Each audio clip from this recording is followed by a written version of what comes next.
കേരളം കാത്തിരിക്കുന്ന നിർണായകമായ വിധി ദിനമാണ് ഇന്ന് വരാൻ പോകുന്നത്. പാറശാല ഷാരോൺ വധക്കേസിൽ ഗ്രീഷ്മയെ ഇപ്പോൾ അട്ടക്കുളങ്ങര ജയിലിൽ നിന്ന് പുറത്തിറക്കിയിട്ടുണ്ട്. വൈദ്യപരിശോധനയ്ക്കായിട്ട് ആശുപത്രിയിലേക്ക് കൊണ്ടുപോവുകയാണ്. ടിൻഡു ദാസ് ചേരുന്നുണ്ട്. ടിൻഡു, ഇന്ന് നിർണായകമായ വിധി, കേരളം കാത്തിരിക്കുന്ന വിധി വരുന്ന ദിവസമാണ്. അതിന് മുൻപായിട്ട് ഗ്രീഷ്മയുടെ വൈദ്യപരിശോധന പൂർത്തിയാക്കണം. അതിനുശേഷം മാത്രമേ കോടതിയിൽ ഹാജരാക്കാൻ കഴിയുള്ളൂ. ഇപ്പോൾ ഏത് ആശുപത്രിയിലേക്കാണ് കൊണ്ടുപോകുന്നത്? അതിനുശേഷം എത്ര മണിയോടെയാകും കോടതിയിൽ ഹാജരാക്കുക ഗ്രീഷ്മയെ? രാത്രി 11 മണിക്കാണ് കോടതി സമയം ആരംഭിക്കുന്നത്. ഗ്രീഷ്മയെ അട്ടക്കുളങ്ങര വനിതാ ജയിലിൽ നിന്നും പുറത്തിറങ്ങി സ്പൈക്കർ വാഹനത്തിലാണ് ഇപ്പോൾ ഗ്രീഷ്മയെ ഫോർട്ട് ആശുപത്രിയിലേക്ക് വൈദ്യപരിശോധനയ്ക്കായി കൊണ്ടുപോയിക്കൊണ്ടിരിക്കുന്നത്. കഴിഞ്ഞ ദിവസങ്ങളിൽ പിങ്ക് പോലീസിന്റെ സാന്നിധ്യത്തിൽ ചെറിയ പോലീസ് വാഹനത്തിലായിരുന്നു കൊണ്ടുപോയതെങ്കിൽ ഇന്ന് കേരളം കാത്തിരിക്കുന്ന നിർണായകമായിട്ടുള്ള വിധി ദിവസമാണ്. അതുകൊണ്ട് തന്നെ അതീവ സുരക്ഷയോടുകൂടി പോലീസിന്റെ സ്പൈക്കർ വാഹനത്തിലാണ് ഗ്രീഷ്മയെ വൈദ്യപരിശോധനയ്ക്കായിട്ട് ഇപ്പോൾ ഫോർട്ട് ആശുപത്രിയിലേക്ക് കൊണ്ടുപോയിക്കൊണ്ടിരിക്കുന്നത്. കഴിഞ്ഞ 3 ദിവസവും ഗ്രീഷ്മയെ കോടതിയിൽ ഹാജരാക്കിയതിനു ശേഷം ഗ്രീഷ്മ ശാരീരികമായിട്ടുള്ള അസ്വസ്ഥതകൾ പ്രകടിപ്പിച്ചിരുന്നു. അതുകൊണ്ട് തന്നെ തുടർച്ചയായിട്ട് വീണ്ടും കോടതിയിൽ ഹാജരാക്കുന്നതിന് മുന്നേ ഗ്രീഷ്മയ്ക്ക് യാതൊരു തരത്തിലുള്ള ശാരീരിക ബുദ്ധിമുട്ടുകൾ ഇല്ല എന്ന് സ്ഥിരീകരിക്കുന്നതിന് വേണ്ടിയിട്ടാണ് ഫോർട്ട് ആശുപത്രിയിലേക്ക് കൊണ്ടുപോകുന്നതെന്നാണ് നമുക്ക് മനസ്സിലാക്കാൻ സാധിക്കുന്നത്. കഴിഞ്ഞ ദിവസവും ആശുപത്രിയിൽ എത്തിച്ച് വൈദ്യപരിശോധനയ്ക്ക് ശേഷമാണ് കോടതിയിൽ എത്തിച്ചത്. നേരത്തെ രജനി സൂചിപ്പിച്ചതുപോലെ തന്നെ കേരളം കാത്തിരുന്ന നിർണായകമായിട്ടുള്ള വിധി ദിവസമാണിന്ന്. നെയ്യാറ്റിൻകര അഡീഷണൽ സെഷൻ കോടതിയാണ് ഷാരോൺ കൊലക്കേസിൽ നിർണായകമായിട്ടുള്ള വിധി പ്രഖ്യാപനം ഇന്ന് നടത്തുക. ഷാരോൺ കൊലക്കേസിൽ സാഹചര്യങ്ങൾ കൊണ്ടുമൂലം, അതായത് എവിഡൻഷ്യൽ കേസ് സാഹചര്യങ്ങൾ കൊണ്ട് മാത്രമാണ് ഗ്രീഷ്മ ഇത്തരത്തിലൊരു ക്രൂരമായിട്ടുള്ള കൊലപാതകം ചെയ്തത് എന്നാണ് പ്രതിഭാഗം വാദിക്കുന്നത്. അതോടൊപ്പം തന്നെ ഗ്രീഷ്മയുടെ പ്രായം, ഗ്രീഷ്മയുടെ അച്ഛനും അമ്മയ്ക്കും ഏക മകളാണ്. കൂടാതെ ഗ്രീഷ്മയുടെ നിലവിലെ സാഹചര്യം പഠിക്കാൻ മിടുക്കിയാണ്. അതോടൊപ്പം തന്നെ അക്കാഡമിക്കലി കരിയർ തുടങ്ങിയവയ്ക്ക് മുന്നിൽ കണ്ടുകൊണ്ട് ശിക്ഷാ കാലയളവ് കുറച്ചു കൊടുക്കണമെന്ന പ്രതിഭാഗം കോടതിയെ അറിയിച്ചിരുന്നു. ഗ്രീഷ്മ തന്റെ സർട്ടിഫിക്കറ്റുകളും മറ്റും കോടതിയിൽ ഹാജരാക്കി തനിക്ക് തുടർന്ന് പഠിക്കാൻ താല്പര്യമുണ്ടെന്നും MAക്ക് 4ാം റാങ്കാണ്, അതുകൊണ്ട് തന്നെ തുടർ പഠന സാധ്യത കൂടുതൽ മുന്നിൽ നിൽക്കുന്നു, ആ ഒരു സാഹചര്യം നഷ്ടപ്പെടുത്തരുത് എന്നും കോടതിയെ അറിയിച്ചിട്ടുണ്ട്. എന്തായാലും ഷാരോൺ കൊലക്കേസിൽ നിർണായകമായിട്ടൊരു വിധി ദിവസമാണ്. ക്യാപിറ്റൽ പണിഷ്മെന്റ് നൽകണമെന്നാണ് നിലവിൽ വാദിഭാഗം വാദിക്കുന്നതെങ്കിലും അത്രയും വലിയ ശിക്ഷാരീതി കൊടുക്കേണ്ട ആവശ്യമില്ല എന്നും സാഹചര്യങ്ങൾ കൊണ്ട് ഗ്രീഷ്മ ഇത് ചെയ്തതാണെന്നും പ്രതിഭാഗം വാദിക്കുന്നുണ്ട്. വളരെ വൈകാരികമായിട്ടായിരുന്നു കഴിഞ്ഞ ദിവസങ്ങളിലെ വാദമൊക്കെ കോടതിയിൽ നടന്നത്. ഷാരോണിനെ അല്ല ഗ്രീഷ്മ കൊലപ്പെടുത്തിയത്, ഒരു പാവം സാധുവായിട്ടുള്ള യുവാവിന്റെ പ്രണയത്തെയാണ് ഗ്രീഷ്മ വളരെ പ്രഹരശേഷിയുള്ള രാസകീടനാശിനി കൊടുത്ത് കൊലപ്പെടുത്തിയതെന്നായിരുന്നു വാദിഭാഗം കോടതിയിൽ വാദിച്ചു തുടങ്ങിയത്. അപ്പോൾ അത്തരത്തിൽ വളരെ വൈകാരികമായിട്ടുള്ള ഒരു കോടതി രീതികളായിരുന്നു കഴിഞ്ഞ ദിവസങ്ങളിൽ കണ്ടത്. ഇന്ന് ഗ്രീഷ്മയ്ക്ക് ഇനി കോടതിയിൽ പറയാനും സംസാരിക്കാനും ഒന്നുമില്ല. ഇന്ന് അവസാനമായിട്ടൊരു വിധി പ്രഖ്യാപനമായിരിക്കും. ഗ്രീഷ്മയും അതോടൊപ്പം തന്നെ 3ാം പ്രതിയായിട്ടുള്ള അമ്മാവൻ നിർമ്മൽ കുമാറുമാണ് കുറ്റക്കാരെന്ന് കോടതി കണ്ടെത്തിയിട്ടുള്ളത്. അതോടൊപ്പം തന്നെ അമ്മ 2ാം പ്രതിയായിട്ടുള്ള അമ്മ കുറ്റക്കാരി അല്ല എന്നും കോടതി കണ്ടെത്തിയിട്ടുണ്ട്. എന്തായാലും വലിയ രീതിയിലുള്ള അല്ലെങ്കിൽ നിർണായകമായിട്ടുള്ള ഒരു വിധി ദിവസമാണ് ഇന്ന് ഗ്രീഷ്മയെ അതോടൊപ്പം തന്നെ കേരളം കാത്തുന്ന ഷാരോൺ കൊലക്കേസിലും സംഭവിക്കുന്നത് എന്ന് വേണം മനസ്സിലാക്കേണ്ടത്. 2022 ഒക്ടോബർ 24-ാം തീയതിയാണ് 2022 ഒക്ടോബർ 14-ാം തീയതിയാണ് ഗ്രീഷ്മ ഷാരോണിന് ജ്യൂസിൽ രാസകീടനാശിനി കലക്കി കൊടുക്കുന്നത്. ഒക്ടോബർ 25-ാം തീയതി ഷാരോൺ അതിദാരുണമായി തന്നെ മരണപ്പെടുന്നു. ഒരുപക്ഷെ കേരളം ഇതുവരെ കണ്ടിട്ടുള്ളതിൽ വെച്ച് ഏറ്റവും മൃഗീയവും അതുപോലെ തന്നെ ഏറ്റവും വേദനിക്കുന്നതുമായിട്ടുള്ള കാഴ്ചകളായിരുന്നു അന്ന് കേരളം കണ്ടത്. 11 ദിവസമാണ് വെള്ളം പോലും കുടിക്കാൻ സാധിക്കാതെ, ഒരു തുള്ളി വെള്ളം കുടിക്കാൻ സാധിക്കാതെ വൈദ്യപരിശോധനയ്ക്കായിട്ട് ആശുപത്രിയിൽ ഇരിക്കുന്നു. വൈദ്യപരിശോധനയ്ക്കായിട്ട് ഗ്രീഷ്മയെ ആശുപത്രിയിൽ എത്തിച്ചിരിക്കുന്നു എന്ന് തന്നെയല്ലേ മനസ്സിലാക്കേണ്ടത്? തീർച്ചയായിട്ടും വൈദ്യപരിശോധനയ്ക്കായിട്ട് ഗ്രീഷ്മയെ ആശുപത്രിയിൽ തിരുവനന്തപുരം ഫോർട്ട് ആശുപത്രിയിലാണ് ഗ്രീഷ്മയെ എത്തിച്ചിട്ടുള്ളത്. ഇവിടെ നിന്നും വൈദ്യപരിശോധനകൾക്ക് ശേഷം നെയ്യാറ്റിൻകര കോടതിയിൽ ഹാജരാക്കുമെന്ന് നമുക്ക് പറയാൻ സാധിക്കും. ഇപ്പോൾ അല്പസമയത്തിനകം നമുക്ക് ദൃശ്യങ്ങൾ കാണാൻ സാധിക്കുന്നത് പോലെ തന്നെ ഗ്രീഷ്മ പുറത്തേക്ക് ഇറങ്ങുകയാണ്. സ്ട്രൈക്കർ വാഹനം ഇനി അകത്ത് വൈദ്യ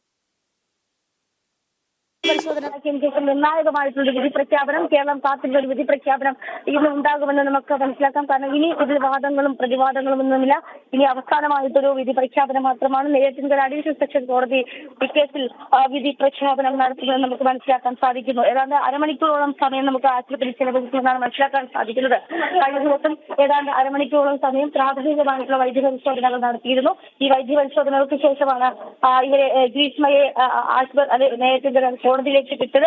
കഴിഞ്ഞ 3 ദിവസങ്ങളിലും ഗ്രീഷ്മ ഈ വൈദ്യപരിശോധന ഈ കോടതി നടപടികൾക്ക് ശേഷം ഗ്രീഷ്മ ശാരീരികമായിട്ടുള്ള അസ്വസ്ഥതകൾ പ്രകടിപ്പിക്കുന്നു. ഈ ശാരീരികമായിട്ടുള്ള അസ്വസ്ഥതകൾ പ്രകടിപ്പിച്ചത് കൊണ്ട് തന്നെയാണ് ഇത്തരത്തിൽ തുടരെ കോടതിയിൽ ഹാജരാക്കുന്ന സമയത്ത് ഇത്തരത്തിൽ വൈദ്യപരിശോധനത്തിൽ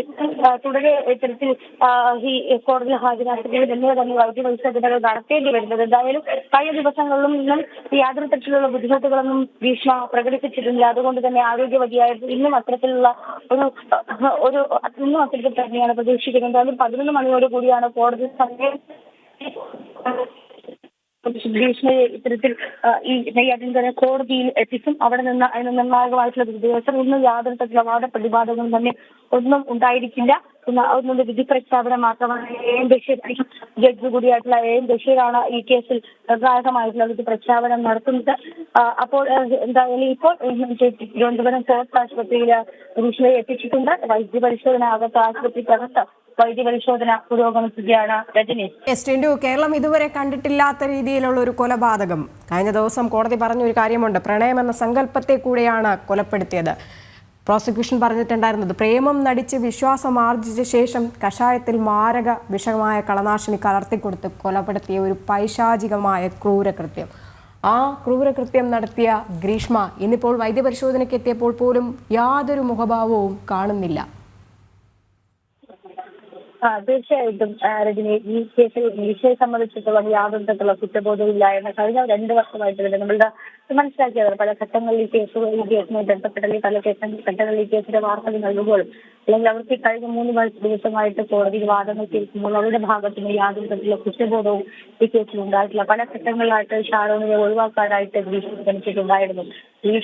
ഗ്രീഷ്മയും ഷാരോൺ ഏതാണ്ട് 1 വർഷക്കാലമായിരുന്നു പ്രണയബന്ധത്തിലുണ്ടായത്. 2021 രാമവർമ്മൻ ചെയ്യുന്ന തമിഴ്നാട്ടിലെ കോളേജിലേക്ക് പഠിക്കാൻ പോകുന്ന സമയത്ത് ആ സമയത്ത് ബസ്സിൽ വെച്ചാണ് ഗ്രീഷ്മയും ഷാരോണും പരിചയപ്പെടുന്നത്.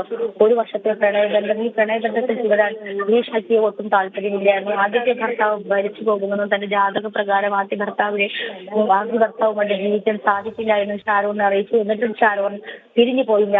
ഈ ഷാരോൺ തന്റെ ജീവിതത്തിൽ നിന്നും മാറിപ്പോകാത്തതിന് ഷാരോണിനെ മാറ്റി നിർത്താൻ വേണ്ടിയിട്ടാണ് ഇത്തരത്തിൽ ജ്യൂസിൽ വിഷം കലർത്തി കൊലപ്പെടുത്തിയതെന്നാണ് നമുക്ക് മനസ്സിലാക്കാൻ സാധിക്കുന്നത്. അതിനെ ഗ്രീഷ്മ പറയുന്ന ന്യായീകരണം ഇങ്ങനെയാണ്: എത്ര ശ്രമിച്ചിട്ടും ഷാരോൺ തന്റെ ജീവിതത്തിൽ നിന്ന് പോകുന്നില്ല. ആ ഒരു സാഹചര്യത്തിൽ കൊലപ്പെടുത്തുകയില്ലാതെ മറ്റു മാർഗമില്ലായിരുന്നു.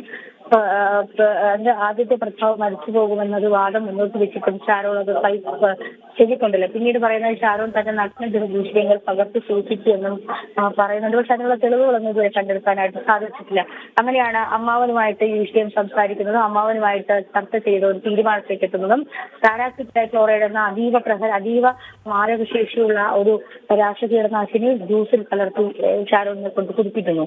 അതിനു മുന്നേ തന്നെ പല ഘട്ടങ്ങളിലായി ഇരുവരും കറങ്ങാൻ പോകുന്ന ഇടങ്ങളിലൊക്കെ വെച്ചിട്ട് ഷാരോണിനെ കൊണ്ട് ജ്യൂസ് കുടിപ്പിക്കുകയും ജ്യൂസ് ചലഞ്ചുകൾ നടത്തുകയും ചെയ്യുന്നു. അതിനുശേഷം 2024 ഒക്ടോബർ 14-ാം തീയതി വശീകരിച്ച് ചാറ്റിലൂടെയും മറ്റും ഷാരോണിനെ വശീകരിച്ച് ഗ്രീഷ്മയുടെ വീട്ടിലേക്ക് ഒരു സുഹൃത്തുമായിട്ട് വിളിച്ചു വരുത്തുന്നു. അതിനുശേഷം ഈ കളനാശിനി, അതായത് പാരാക്ലോറൈഡ് എന്ന കളനാശിനി കലർത്തിയ ജ്യൂസ് ഷാരോണിനെ കൊണ്ട് കുടിപ്പിക്കുന്നു. അവിടെ നിന്നും ഷാരോൺ ആ വീട്ടിൽ നിന്ന് ഇറങ്ങുന്ന സമയത്ത് തന്നെ, സുഹൃത്തുമായി ഇറങ്ങുന്ന സമയത്ത് തന്നെ വലിയ രീതിയിൽ തന്നെ ഛർദ്ദിക്കുന്നു. ഛർദ്ദിനെ തുടർന്ന് സ്വകാര്യ ആശുപത്രി പ്രവേശിച്ചെങ്കിലും പിന്നീട് നിറയും വ്രണമാവുകയാണ് ചെയ്തത്. വ്രണം പഴുത്ത് വെള്ളം കുടിക്കാൻ പോലും പറ്റാത്ത അവസ്ഥയിലാണ് ഷാരോണിനെ തുടർന്ന് തിരുവനന്തപുരം മെഡിക്കൽ കോളേജ് ആശുപത്രിയിലേക്ക് പ്രവേശിപ്പിക്കുന്നത്. അവിടെ വെച്ച് ഷാരോൺ പച്ച കലർന്ന ദ്രാവകം ഛർദ്ദിച്ചു.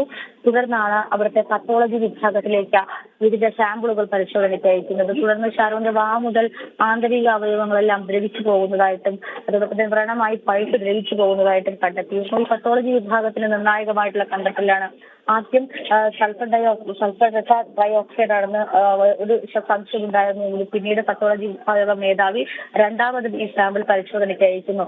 അതായത് ആന്തരിക അവയവങ്ങളിൽ അതീവ മാരകശേഷിയുള്ള വിഷം കലർന്നാൽ മാത്രമേ പച്ച നിറത്തിലുള്ള ദ്രവം ഛർദ്ദിക്കുകയുള്ളൂ. അതോടൊപ്പം തന്നെ ഈ മൂത്രവിസർജനത്തിൽ അതീവ കടുത്ത തവിട്ട് നിറമുള്ള ദ്രവങ്ങൾ ഉണ്ടാവുകയും ചെയ്യും. അപ്പോൾ ആ പരിശോധനാ ഫലത്തിൽ നിന്നും കരളും ശ്വാസകോശവും അതോടൊപ്പം തന്നെ ആന്തരിക അവയവങ്ങളായിട്ടുള്ള പാൻക്രിയാസും ചെറുകുടലും വൻകുടലും ഒക്കെ നശിച്ചു പോയതായിട്ട് ഈ കണ്ടെത്തി. അതിന്റെ ദ്രവിച്ച ഫലമായിട്ടാണ് ഇത്തരത്തിൽ കരൾ ദ്രവിച്ചതിന്റെ ഫലമായിട്ടാണ് പച്ച നിറത്തിലുള്ള ഛർദിലൂടെ പുറത്തു വരുന്നതെന്ന് കണ്ടെത്തുന്നു. തുടർന്ന് ഇത്തരത്തിലുള്ള ഈ പാരാസിക് ഡൈക്ലോറൈഡ് എന്ന അതീവ രാസലായനി ഉള്ളിൽ ചെയ്തിട്ടുണ്ടെന്ന് കണ്ടെത്തിയത്. 11 ദിവസം വെള്ളം പോലും ഇറക്കാൻ കഴിയാതെ ഷാരോൺ മെഡിക്കൽ കോളേജ് ആശുപത്രിയിൽ തുടരുന്നു. അവിടെ നിന്നും അവസാനത്തെ ദിവസം ICU വെച്ച് അച്ഛനോട് പറയുന്നു, അച്ഛൻ ഞാൻ ഇത്തരത്തിൽ ഗ്രീഷ്മയുടെ വീട്ടിൽ വെച്ച് ഒരു ജ്യൂസ് കുടിച്ചിരുന്നു. ശരി ടിൻഡു, എന്തായാലും ഇതിലേക്ക് തിരികെ എത്താം. നിർണായകമായ വിധി കാത്തിരിക്കുകയാണ് കേരളം. പാറശാല ഷാരോൺ വധക്കേസിൽ 11 മണിയോടുകൂടി തന്നെ ശിക്ഷാവിധി പ്രഖ്യാപിക്കും. അതിനു മുൻപായിട്ട് ഇപ്പോൾ ഗ്രീഷ്മയെ വൈദ്യപരിശോധനയ്ക്കായി ഫോർട്ട് ആശുപത്രിയിൽ എത്തിച്ചിരിക്കുകയാണ്. തത്സമയ വിവരങ്ങളും ദൃശ്യങ്ങളും